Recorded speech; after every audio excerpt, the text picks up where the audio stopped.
kami bersyukur, terima kasih. Saat ini kami ada di dalam rumah Tuhan. Kami bisa menikmati hadirat Tuhan, persekutuan. Kami bisa menikmati pujian, penyembahan. Kami bisa ada di dalam hadirat Tuhan. Haleluya. Kami bersyukur, terima kasih Tuhan. Terima kasih. Saat ini kami ada. Kami menikmati firman Tuhan. Kami rindu akan firman Tuhan. Biarlah firman Tuhan bisa menghibur kami. Firman Tuhan bisa menguatkan Tuhan, kami. benar. Firman Tuhan bisa mendewasakan kami.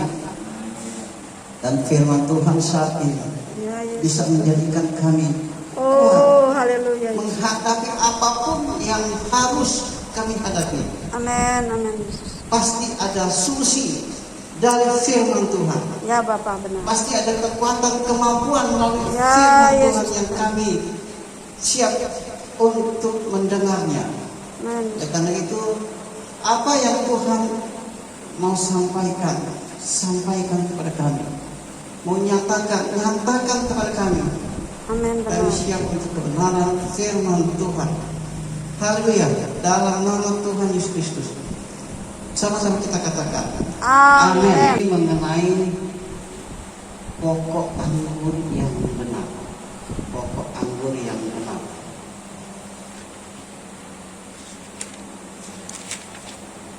Mulai dari ayat pertama dari Yohanes pasal 1 sampai ayatnya yang ke-8. Dan jemaat untuk bangkit berdiri. Saya akan bacakan, kita menyimak bersama-sama untuk firman Tuhan. Yohanes 12 ayat 1. Akulah pokok anggur yang benar, dan Bapa-Kulah pengusahanya. Setiap ranting padaku yang tidak berbuah dipotongnya, dan setiap ranting yang berbuah dibersihkannya, supaya ia lebih banyak berbuah. Kamu memang sudah bersih karena firman yang telah kukatakan kepadamu. Tinggallah di dalam aku dan aku di dalam kamu. Sama seperti ranting tidak dapat berbuah dari dirinya sendiri kalau ia tidak tinggal pada pokok anggur. Demikian juga kamu tidak berbuah jika kamu tidak tinggal di dalam aku. Anggur. Nah, kebun anggur itu saya buka, saya cari apa yang dimaksud dengan kebun anggur. Rupanya dimaksud kebun anggur itu adalah bangsa Israel. Di dalam perjanjian lama, kebun anggur itu adalah diumpamakan sebagai bangsa Israel. Jadi bangsa Israel itu adalah kebun anggurnya Tuhan. Siapa pengusahanya, siapa pemiliknya? Adalah Tuhan pemiliknya. Pencipta langit bumi dan segala isinya, itu Tuhan pemilik kebun anggur tersebut. Itu dalam konteks perjanjian lama. Nah, kalau dalam perjanjian baru ada juga istilah kebun anggur. Siapa yang dimaksud oleh Tuhan mengenai kebun anggur itu? Kebun anggur yang dimaksud dalam perjanjian baru bukan lagi bangsa Israel, tetapi yang dimaksud kebun anggur itu adalah jemaat gereja Tuhan. Itu adalah kebun anggur Tuhan. Siapa pemiliknya? Adalah Tuhan. Siapa pengusaha kebun anggur? Adalah Tuhan Yesus sendiri, pengusaha, pemilik dari kebun anggur. Kalau dalam konteks perjanjian baru. Nah, saudara yang kasih kebun anggur. Nah, bangsa Israel adalah kebun anggur Allah. Itu adalah bangsa Israel. Nah, jadi saudara-saudara, Tuhan katakan tinggal di dalam aku. Kalau bangsa Israel, mereka harus tinggal di Israel, tinggal di Palestina. Itu nama lain daripada sebutan tanah Israel, bangsa Israel. Jadi mereka harus ada di dalam tanah perjanjian, tanah Israel. Harus ada di sana. Apapun persoalannya, tetap di sana. Jangan sampai tinggalkan Yehuda, jangan sampai tinggalkan Israel, harus ada di sana. Nah, itu untuk bangsa Israel dalam konteks perjanjian lama. Namun saudara-saudara, ada satu keluarga mau atau berusaha keluar dari Israel, keluar dari Yehuda. Lebih khusus lagi, dia mau keluar dari Bethlehem. Bethlehem itu ada di Yehuda, Yehuda itu ada di tanah Israel, Palestina. Nah, saudara, satu keluarga namanya keluarga Elimelek, keluarga Elimelek. Karena di sana ada terjadi masalah, terjadi kelaparan, maka keluarga Elimelek ini mereka daripada kita sini susah, kita keluar, pergi aja dari tanah leluhur kita ini. Maka keluarga Elimelek, pergilah mereka keluar dari luar. Kemana mereka pergi? Yaitu pergi ke Moab. Moab itu sekarang adalah Yordania, bukan Yordania. Jadi keluar dari Yehuda pergi ke Moab, keluar dari Israel pergi ke Yordania, cari penghidupan di sana. Mereka tinggalkan kebun anggur Allah. Mereka keluar meninggalkan bagaimana dalam pemeliharaan Allah. Mereka keluar pergi karena ada masalah kelaparan di di Yehuda. Nah, saya kasih cerita singkatnya, Elimelek dia bawa istrinya, dia bawa kedua anaknya, Mahlon dan Kilion, pergi ke Moab untuk cari penghidupan di sana. Namun saudara-saudara, selama di Moab mereka bukan yang baik yang mereka alami, bukan yang senang yang mereka alami, bukan kemenangan yang mereka alami, tetapi kehidupan yang kalah yang sangat fatal sekali. Maka Elimelek meninggal di sana dengan sangat singkat meninggal sana. Bukan hanya Elimelek, tetapi kedua anaknya Mahlon dan Kilion juga meninggal di Moab. Nah, itulah yang terjadi saudara. Sudah dalam keadaan susah, menderita, meninggal lagi, dan kedua anak pun meninggal di sana. Kata firman Tuhan, tinggal tetap di sana, tetapi mereka tidak mau. Karena persoalan masalah, mereka meninggalkan Israel. Nah, saya kasih seperti itu yang dialami oleh keluarga Elimelek. Mereka tidak mau tinggal di dalam kebun anggur Allah, tidak mau tinggal di dalam pemeliharaan Allah, tidak mau tinggal di dalam kebun anggur Allah. Mereka cari penghidupan di luar, malah bukan kehidupan yang mereka dapat. Kematian Elimelek, kematian anak dua laki-laki lagi, kalau orang Yahudi, kalau namanya anak laki-laki itu anugerah terbesar dalam keluarga. Makanya kalau keluarga Yahudi, nama perempuan tidak disebut-sebut, hanya yang laki-laki aja disebut-sebut. Israel, Yakub anaknya ada 13, tapi yang disebut namanya hanya 12. Kenapa? Karena perempuan, yaitu namanya Dina. Dina itu adalah anak perempuan dari Yakub, tapi tidak disebut-sebut. Karena itulah mereka pikir, aduh perempuan itu pasti nanti dibawa laki-lakinya, penjaga nikah pasti dibawa laki. Nah itu mereka pikir. Jadi yang namanya perempuan tidak disebut-sebut. Makanya juga Yesus memberitakan 5.000 orang yang dihitung itu hanya laki-laki saja, yang perempuan tidak dihitung. Nah, ada dua anak laki Elimelek, Mahlon dan Kilion, bukannya hidup di Moab dengan enak, dengan penghidupan yang serba berhasil, tetapi justru kematian yang mereka alami. Dua anak laki-laki. Nah, Yesus yang kasih itu konteks perjanjian lama. Kita kembali ke dalam perjanjian baru. Sudah sering kasih, anggur Allah itu adalah jemaat Tuhan, gereja Tuhan. Kata Tuhan, tinggallah di dalam aku, tinggallah di dalam kebun anggur Allah, tinggallah terus di dalam jemaat, tinggal di dalam gereja. Jangan apapun yang dialami kesusahan, penderitaan, tantangan apapun, tetap ada di dalam kebun anggur Allah, tetap ada di dalam gereja, tetap ada di dalam persekutuan jemaat. Jangan pokoknya karena persoalan tinggalkan. Aduh saya capek di sini, masalah terus. Lebih baik aku untuk saat ini, udah saya keluar aja dulu. Akan mengalami nanti seperti Elimelek. Nah, saya kasih kita melihat dulu dalam ayat 1 dan 2 dan berbuah dan tidak berbuah sama, tetap ada proses. Nanti dikatakan setiap ranting padaku yang tidak berbuah dipotong, dan setiap ranting yang berbuah dibersihkan. Nah, saudara, saya ingat bagaimana ketika saya masih kecil, saudara, di kampung itu ada kebun cengkeh. Nah, kebun cengkeh itu kadang-kala ada istilah cabang air atau ranting air. Dia subur, bertumbuh, namun dia tidak pernah akan berbuah. Tapi dia menyerap sari makanan banyaknya luar biasa.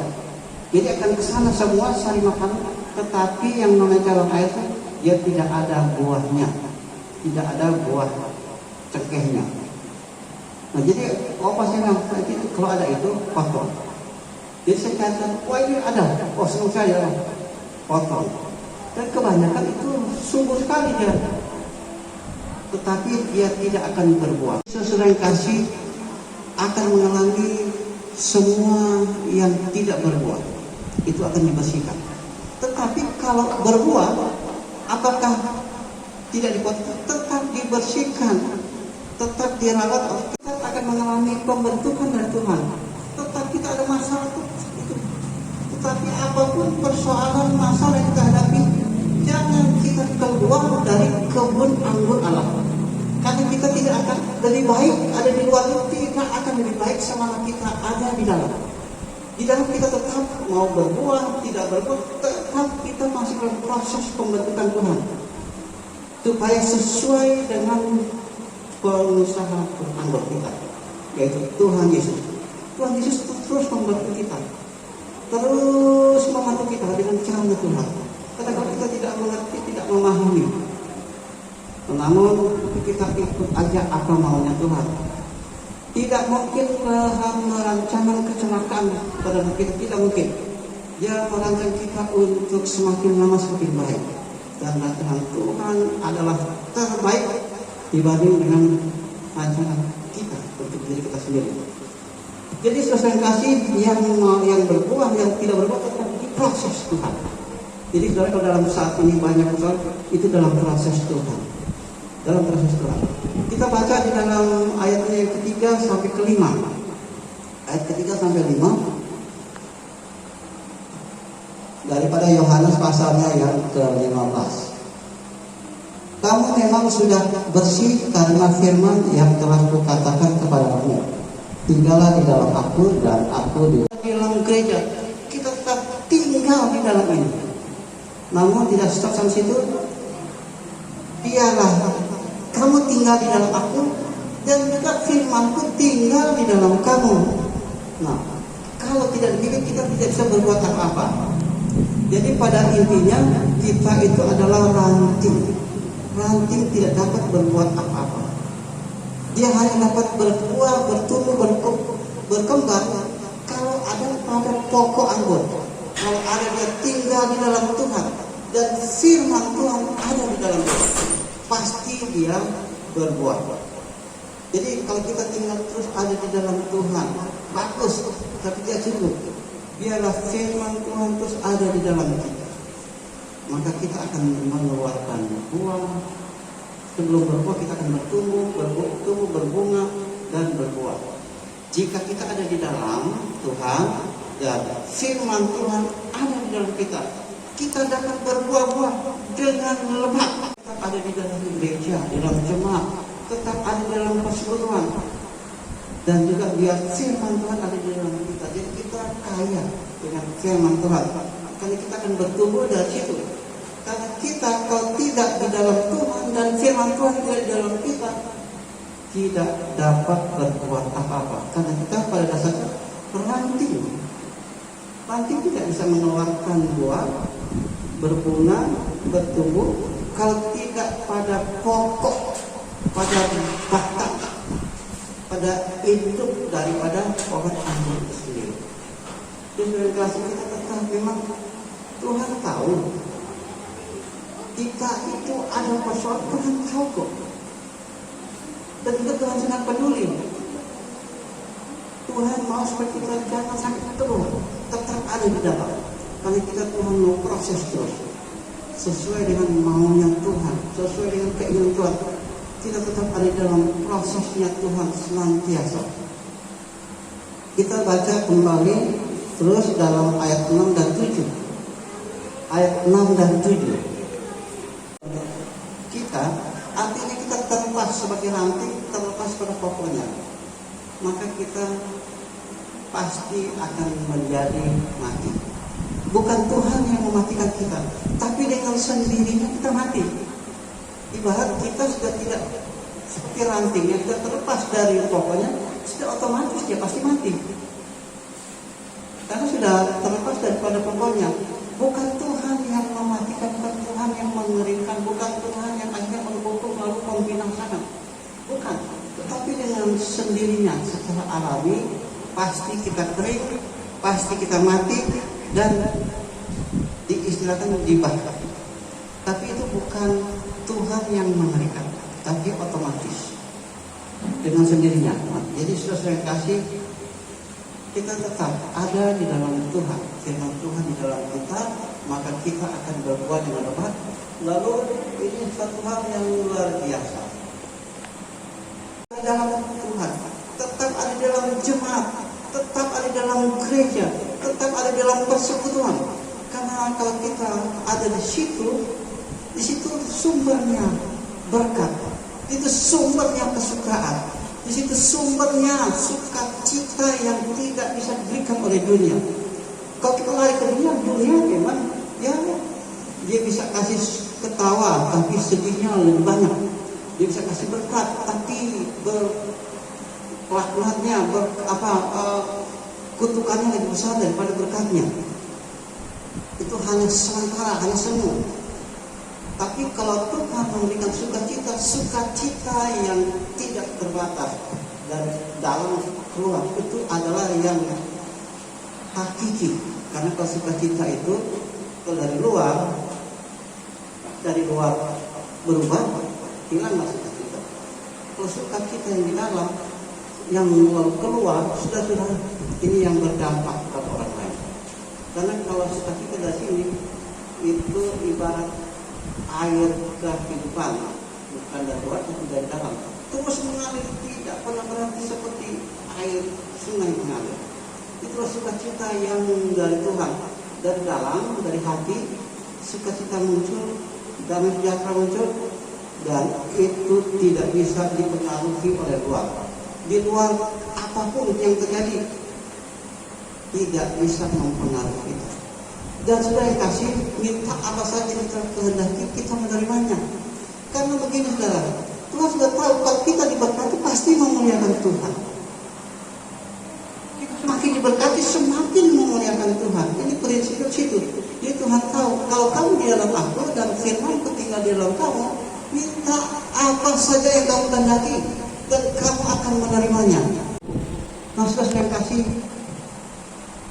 outputnya. Kamu adalah murid Tuhan. Apapun yang kita lakukan, tapi outputnya kita bukan murid.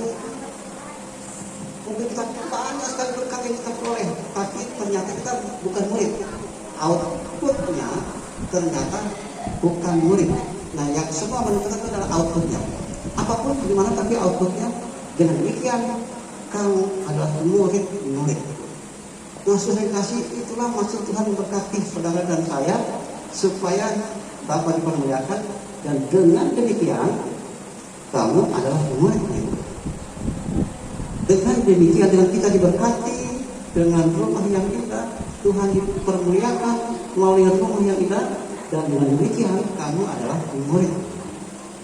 Kita akan diberkati pekerjaan kita, usaha kita sangat-sangat diberkati Tuhan, sangat memuliakan Tuhan, dan dengan demikian kamu adalah murid.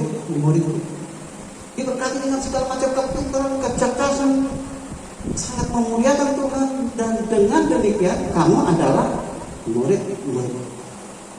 Outputnya seperti itu, saudara. Apapun ujung-ujungnya, dengan demikian kamu adalah murid. Kan tidak mungkin Tuhan tidak memberkati, akhirnya bagaimana dengan output ini?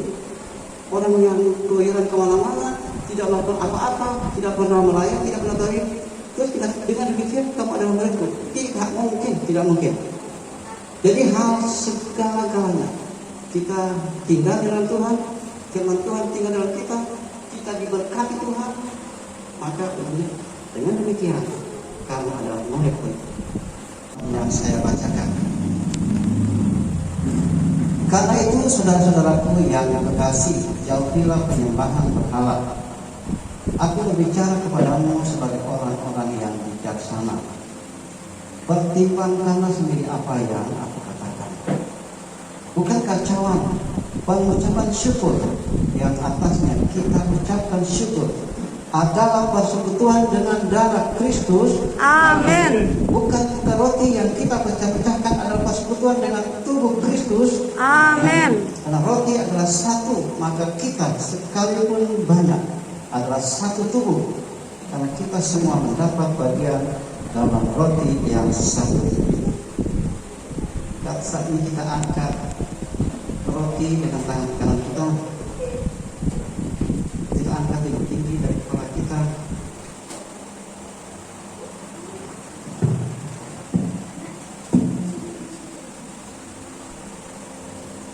Sebab apa yang telah kuteruskan kepadamu telah aku terima dari Tuhan, yaitu bahwa Tuhan Yesus pada malam waktu ia diserahkan mengambil roti, dan sesudah itu ia mengucap syukur atasnya, ia memecah-mecahkannya dan berkata, inilah tubuhku yang diserahkan bagi kamu, perbuatan ini menjadi peringatan akan aku.